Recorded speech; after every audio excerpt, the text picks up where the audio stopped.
time is precious. Life is not just the passing of time. Life is a collection of experiences, their frequency and their intensity. Life is not just watching the clock tick away. Life is a collection of experiences, their intensity, their frequency. When my friend Mark died at age 44, someone says, that's young to die. But what if he lived 4 lifetimes in one? It might not be too young. Whatever the span of your life turns out to be, here's what you want to fill it up with: experiences and the intensity of those experiences. But now let's talk about the management of time. Now, jot this down: approaches to the management of time. Here's the first one: ignore the subject. I mean, that's good advice. Don't let anything overly bug you. Because remember now, you don't have to do anything. Someone says, well, I got to get a handle on my time. The answer is no, you don't. If you want to let it all go, you can let it all go.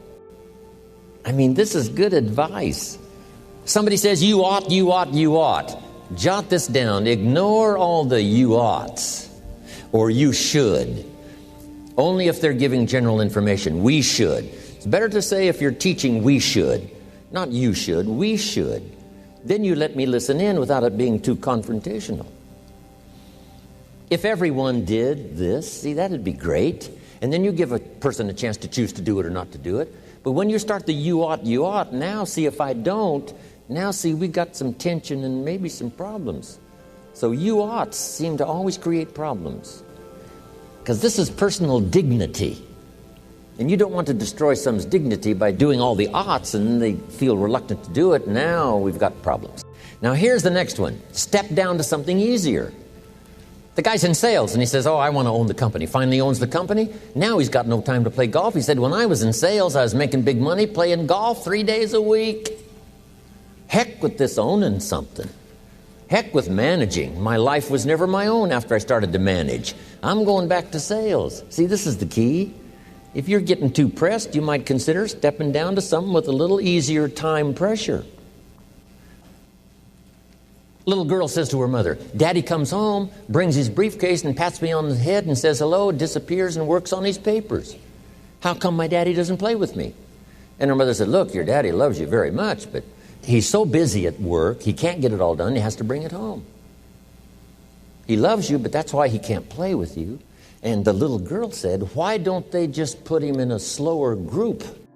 Jot this down now. If you don't have time for your kids, you might consider joining a slower group.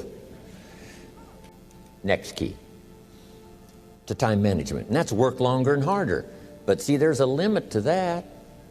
I almost lost my health the first year. I went so crazy about personal development and achievement. I just went bonkers. You know, I told you I was skinny, but at the end of that first year, I was a walking shadow. And then it suddenly occurred to me, what if I got rich and too ill to spend it? I mean, that was a shocker.